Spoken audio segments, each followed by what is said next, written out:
Andrew Herrington, Big Pig Outdoors. Thanks for joining us today, sir. Appreciate it.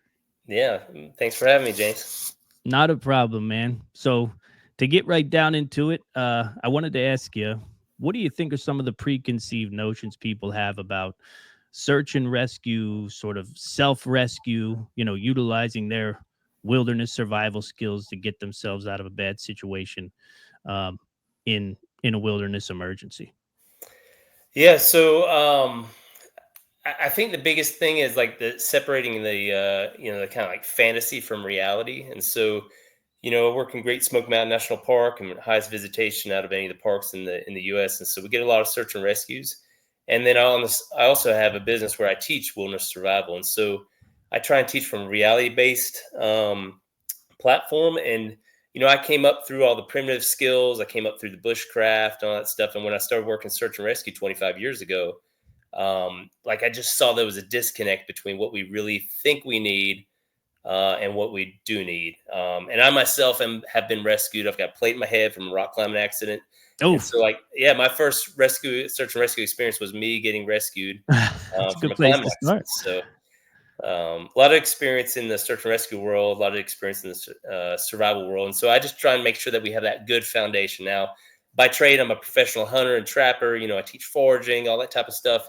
I love primitive skills. I love bushcraft, but I just want to keep it in the right context, right? So we build the foundation of good, wilderness emergency skills. Then we can build bushcraft on top of that, and then your primitive skills. So I gotcha. So what you're saying is people come in maybe wanting to get proficient in skills that are less important in terms of your survival in the wilderness. yeah, I mean, as far as like time and energy, I've spent so much time like learning how to flint nap and making brain tan buckskin, all that type of stuff.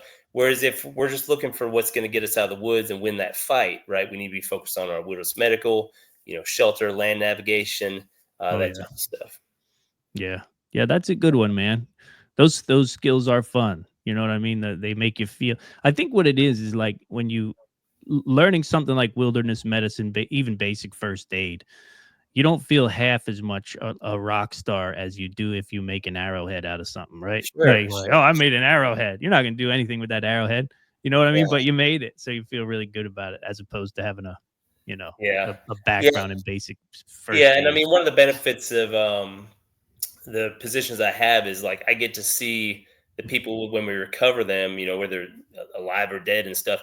And so you get to see like, hey, like, what were the choices you made? Oh What were you wow, thinking about? There's one situation where we were behind a guy, he was moving around for 11 days, so we were ahead of him and behind him the entire search. And he walked out on day 11, yeah. if he just stayed put, we'd have found him not on the first night, but we watch these TV shows and like, oh, I got 3 days to get out of here, and so this guy was like trying to self rescue, and in his situation, it was a very poor decision. So That'd be a good book to what's that? to get an understanding of kind of what you see. Oh That yeah, would be that would be a pretty good book, man. yeah, Yeah, that would be kind of cool. So, so your background outside of search and rescue, I mean, there's something else notable worth talking about, probably that we should, your background in fighting and that kind of mentality that you bring to the wilderness survival world, right? yeah. I mean, I've been wrestler, cage fighter, judo, all that type of stuff, and so there's a lot of similarities between wilderness survival and fighting, and a lot of times you see like the same people that are into survival are into fighting and stuff, and so I've been law enforcement, I've been a bouncer, and so it's kind of like you watch TV and you think that's how a fight is, and then you get in your first real street fight, you're like, wow, it's nothing like that, and that's how I kind of correlate it to wilderness survival. You watch TV, you watch the shows, you watch movies, and then you get out there in the real world, and like it's not that way. So I just try and Yeah. bring that practical side of it, But Yeah, definitely. I like it. Yours is a class I haven't gone to be honest. And what are you teaching this year? I've got to bookmark it and get there. yeah, this winter. So like my core class is survival 101, and so that's only taught during the winter because I need the cold weather to make it realistic.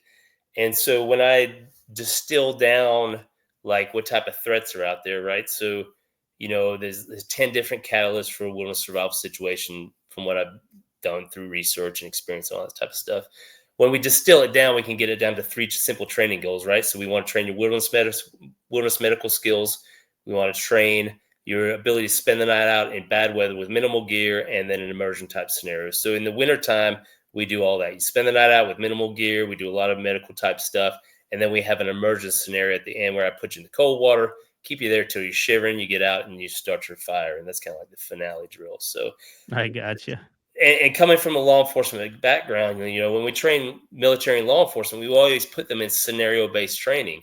And so what that allows you to do when you get out there in the real world and you fall in the creek and it's the middle of winter, you don't have that adrenaline rush of like, oh my, you're like, oh wait, I've been there, done that. I paid this guy to, put me through this in training. So Sure, yeah. it builds that confidence, right? And that confidence, you're going to fight it like you train. So. That's 100% the truth right there, man. I can attest to that. How about at Prepper Camp 2025? What are you teaching us there? Yeah, so one of the classes is based upon my search and rescue experience and survival stuff, and so it's called Know Thy Enemy, and it's how not to die in the woods. It's kind of like a wrap up of my lessons from search and rescue, so that we can identify it. Because whether you're Ooh, doing this recreationally right now, or whether you're doing this, post some type of collapse or something like that, the threats are the threats, right? So like the threat of you falling down and twisting your ankle or breaking your ankle, whether the grid's up or grid's down, is still there, right? So knowing how to deal sure. with that. The other class I'm teaching is going to be a retreat firefighting. One of my collateral duties for the past 20 something years has been as a wildland firefighter. Uh, There during when Gatlinburg wildfire, the firestorm that came through Gatlinburg that burned it down. I've had like 3 fires in my neighborhood. I'm a community emergency response team leader for my neighborhood. And so I'm bringing that experience to say, hey, like wildfire is something that continually a problem. And like, how do we deal with that? How do we protect our homes in that scenario? that's a beautiful thing, man, because they're everywhere anymore. So, Oh yeah. yeah, Yeah. it seems we're Yeah. Rick, doing. Rick had him. I taught one for Rick's CERT team this year because they had him over there knocking on his door over there too. Yeah, And that's so, right. After the nightmare of Helene, yeah, you had the fires to follow up. There wasn't there you enough go. problems over there in Western North Carolina. They had to get a Right. fire on top of it all. Yeah, that's rough, man. So for a guy like you, I guess you get dropped down in prepper camp and you find yourself in this world of people who maybe get you a little more than the average person. Um, what things are you looking forward to this year at prepper camp? Well, the biggest thing is I'm trying to bring my kids, and so that Oh, my great. kids get to experience it, right? So That's we huge. tried to come last year, and we made it to just getting about Hendersonville before we hit the floodwaters, Yeah. but it was great because like my kids were there, everything was dark, no GPS, no cell phone. Pulled out the ham radio, started listening to people talk, and then like Oh, we cool, man. my car is like stocked full of stuff, and one of my search and rescue medics was with me with his son, and so we stopped and checked on some people, see if they needed help, and had road maps, old school road maps, so it all worked out really well. When we figured out we couldn't get there at all, like back roads or anything like that, we decided to turn around. So my biggest thing is actually getting there this year and then getting to bring my kids. Very nice. Yeah, I'm picturing dad and his buddy turning into the wizards of ancient technology, right? The cell phone's not working. Dad's pulling these scrolls out to find out where we go. Your Yeah, kids must have been like, "What is this world we're yeah. in right now?"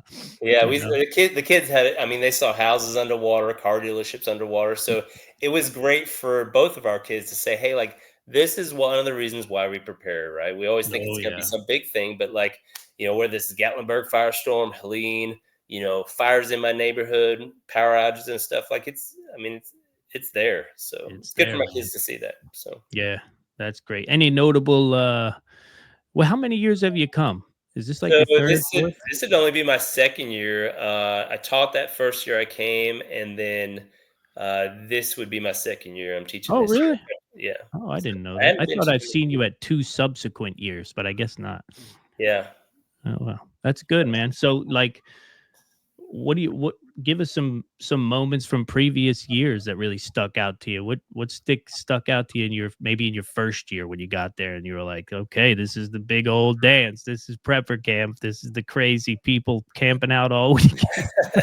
Yeah, I mean, just that there's crazy people like me, right? So, like, the Yeah, biggest thing that's a for good me point. is that community that you get there and you can talk to these people, and no one's like, "Man, this guy's crazy," right? They're just like, "Oh, this guy's normal," right? And Yeah, so, I always say, like, I'm crazy, I'm normal for people like me. And like if you're watching this and you're going to prepper camp, then you're about to be in a big old group of people that are just like you, right? And I think we are the normal people, because if you go back through the annals of history, like, more people prepared for a rainy day than didn't, right? It's only the yeah, last that's a good point. 100 years. Like my grandparents, they had canned food, they raised their own food, all that stuff. That was normal, right? What we're doing now is abnormal in a lot of ways. So I Yeah, think connecting with those people, hands down, is the best part of it. So no doubt. I call it the 100-year amnesia. yeah, That's what there you go. that's what we're living in right now. But it does seem to be there's some cracks in that bad boy now, man. There's some pretty Yeah, deep fissures because people are waking up a lot. that's I get right. a lot of emails from listeners that are saying, "We started listening to you. We did X, Y, and Z. Life is very different now, in a good way." You know what I mean? That's So, right.